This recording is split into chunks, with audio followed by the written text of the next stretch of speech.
और आइए ABP news पर आपको दिखाते हैं यूपी के मुख्यमंत्री योगी आदित्यनाथ के साथ हमारे सहयोगी संजय त्रिपाठी की एक्सक्लूसिव बातचीत।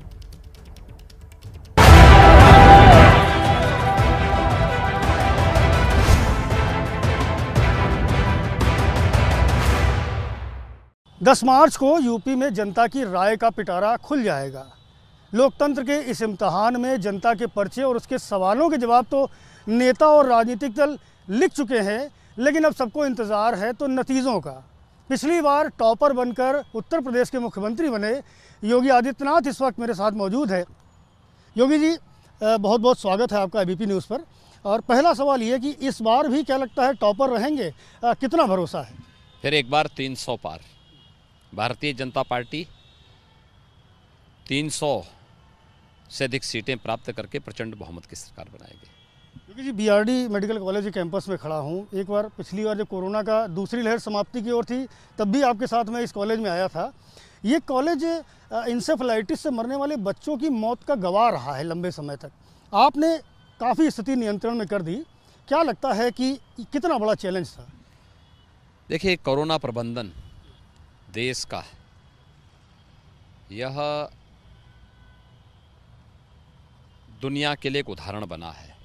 प्रधानमंत्री मोदी जी के नेतृत्व में बेहतरीन कोरोना प्रबंधन का जो कार्य हुआ है उसको दुनिया ने सराहा है, जिसमें जीवन कोई बचाना था, जीविका कोई बचाना था। उत्तर प्रदेश का देश के अंदर प्रदर्शन बेहतरीन रहा। हमने अब तक 29 करोड़ से अधिक वैक्सीनेशन के डोजेस दी हैं, वैक्सीन की डोजेस दी हैं। 10.5 करोड़ से अधिक टेस्ट किए हैं, सर्वाधिक टेस्ट है, सर्वाधिक वैक्सीन की डोजेस दी गई हैं। और कोविड प्रबंधन का जो कार्य हुआ है, थर्ड वेव कब आई कब गई कोई पता नहीं। इंसेफ्लाइटिस पूर्वी उत्तर प्रदेश का एक मुद्दा था। हजारों मौतें होती थी, हर वर्ष होती थी।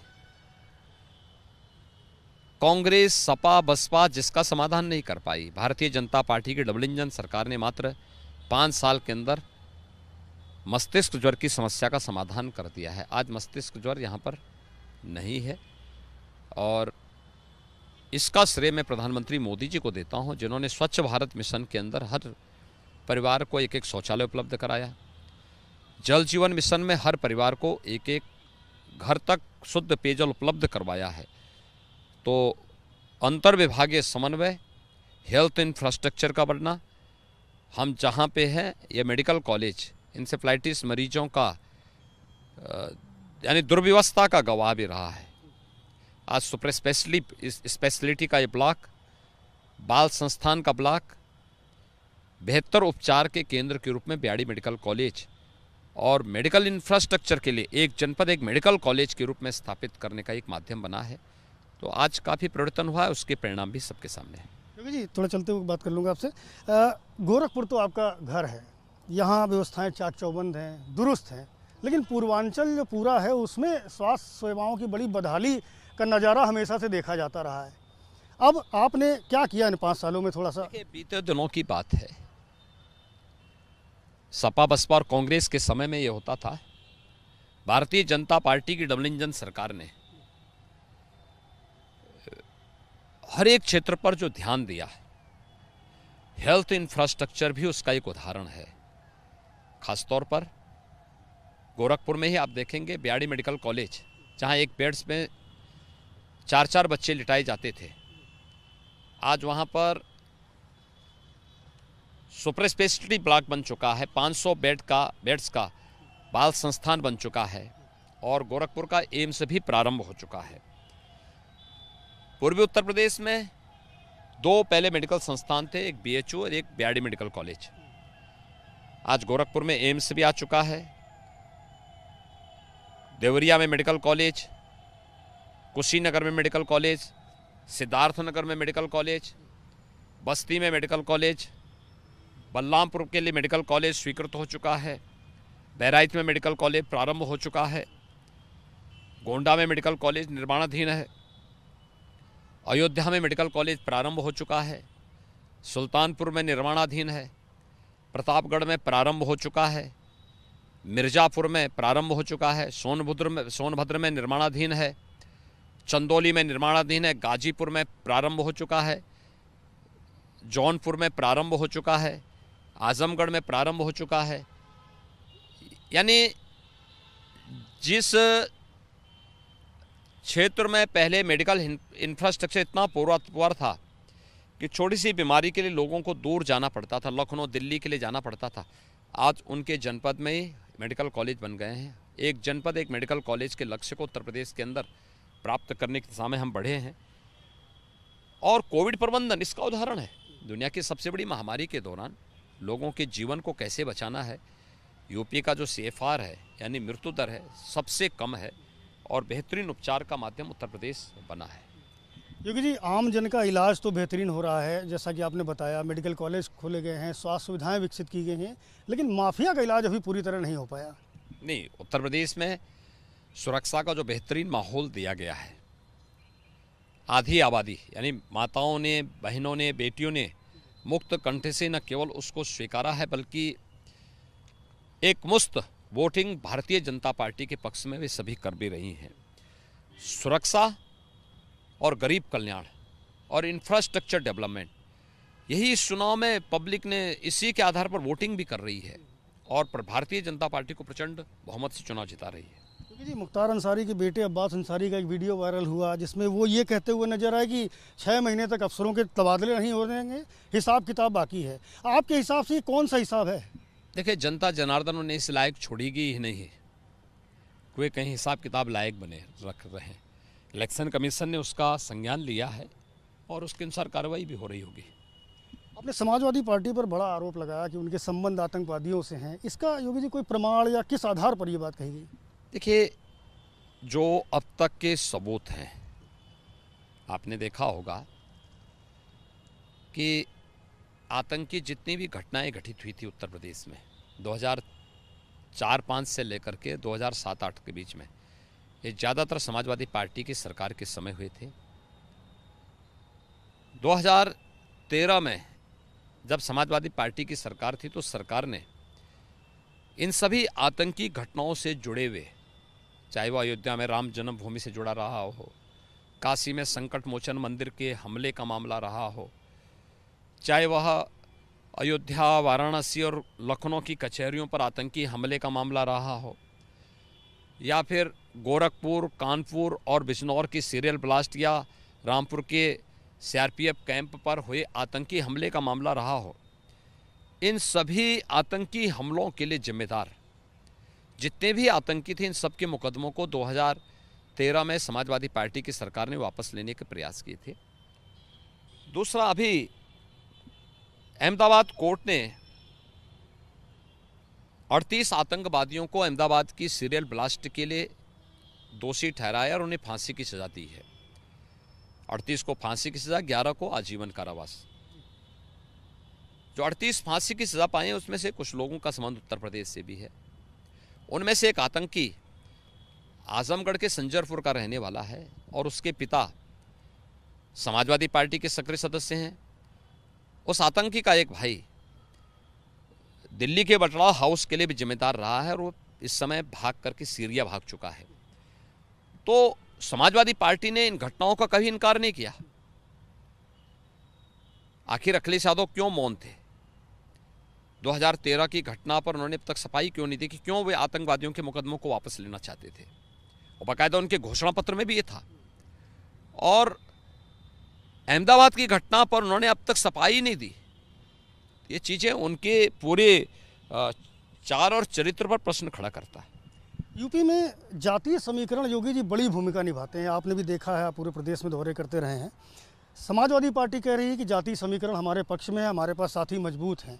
भारतीय जनता पार्टी की किस तरह की तैयारी है इनसे? देखिए, उत्तर प्रदेश की जनता ने 2014 में ही परिवारवाद, जातिवाद, मत और मजहब की राजनीति को पूरी तरह तिलांजलि दे दी। प्रधानमंत्री मोदी जी ने देश के राजनीतिक एजेंडे को बदल दिया है। अब यह विकास से संबंधित है, गरीब कल्याणकारी योजनाओं से कुल फोकस करते हुए है और सुरक्षा और राष्ट्रवाद को लेकर के है। इस चुनाव में भी ये मुद्दे हैं। ये पूरा चुनाव तो 80 बनाम 20 का हो चुका है, जिसमें 80% सीटें भारतीय जनता पार्टी जीत रही है, सिर्फ 20 में शेष बंटवारा है। लेकिन ये 80-20 का मायने कुछ और निकाले जाते रहे कि पोलराइजेशन करने की कोशिश है। देखिए, हम लोग 2014 में 80% से अधिक सीटें जीते थे, 2017 में 80% सीटें जीते थे, 2019 में भी 80% सीटें जीते थे, बाकी शेष 20 में बंटवारा था। आज एक वीडियो में देख रहा था आपका, जिसमें यूक्रेन से लौट कर आए हुए बच्चों से आप संवाद कर रहे थे। अखिलेश यादव ऐसा कहते हैं कि यूक्रेन में फंसे हुए लोगों को सरकार निकाल पाने में नाकाम साबित हुई है। देखिए, अपने विफलता को छुपाने के लिए समाजवादी पार्टी इस प्रकार की बातें करती है। आपने उन बच्चों से संवाद को देखा होगा। उत्तर प्रदेश के 1400 बच्चे यूक्रेन से अब तक वापस आए हैं, और यह समाजवादी पार्टी और कांग्रेस और बसपा को तो माफ़ी मांगनी चाहिए प्रदेश के इन नौजवानों से, जिन्होंने मेडिकल इंफ्रास्ट्रक्चर अपने समय में उत्तर प्रदेश के अंदर बनाने में पूरी तरह विफल रहे हैं। भारतीय जनता पार्टी प्रधानमंत्री मोदी जी के नेतृत्व में, यानी 1947 से लेकर के 17 तक केवल 12 गवर्नमेंट मेडिकल कॉलेज बने थे। आज उत्तर प्रदेश के अंदर हम लोग 2017 से 22 के बीच 2 एम्स क्रियाशील कर चुके हैं, 33 नए मेडिकल कॉलेज बना रहे हैं, जिसमें 17 बन करके क्रियाशील हो चुके हैं, शेष 16 पर कार्य चल रहा है। आज एबीपी न्यूज़ को ही इंटरव्यू में अखिलेश यादव ने एक बात कही है कि कानून व्यवस्था को लेकर के मनमानी हुई है और कोरोना के प्रबंधन में सरकार फेल रही है।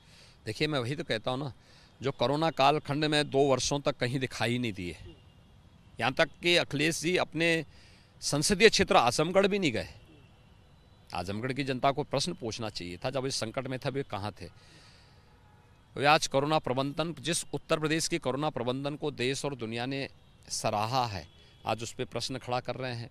और मैं इसीलिए इस बात को बार बार कहता हूं कि समाजवादी पार्टी की जो सिंपैथी है, उनकी संवेदना है, वह गरीब के लिए नहीं है, नौजवान के लिए नहीं है, महिलाओं की सुरक्षा के लिए भी नहीं और अन्नदाता किसानों के लिए भी नहीं है।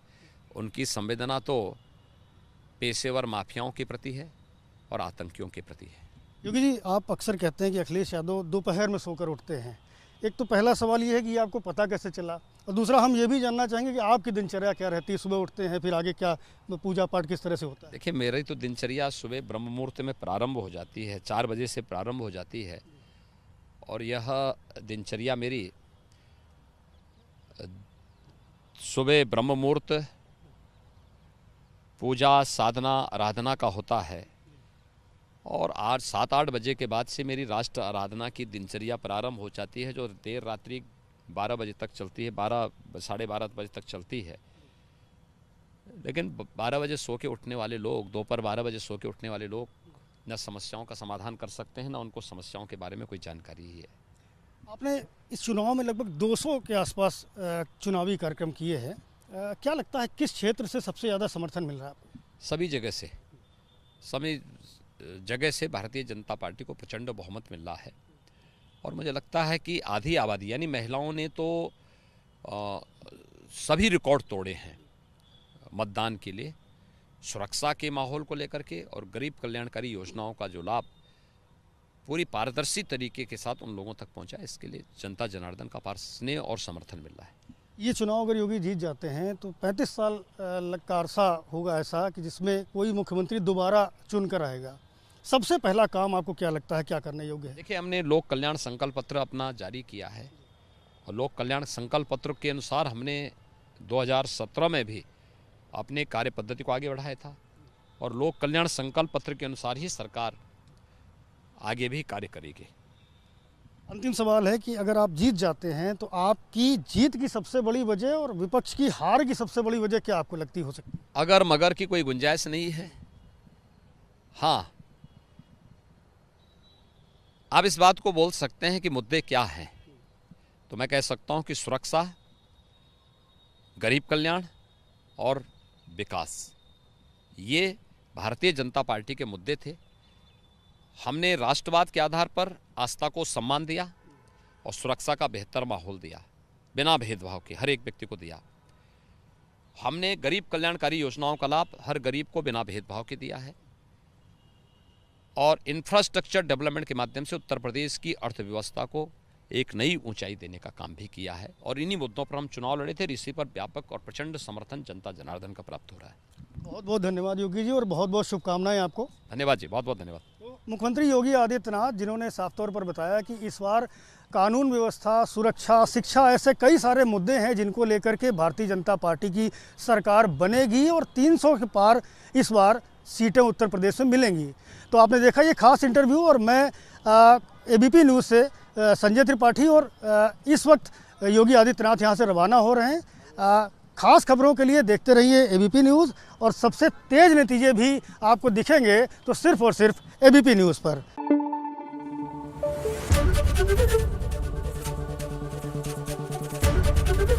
एबीपी न्यूज़ आपको रखे आगे।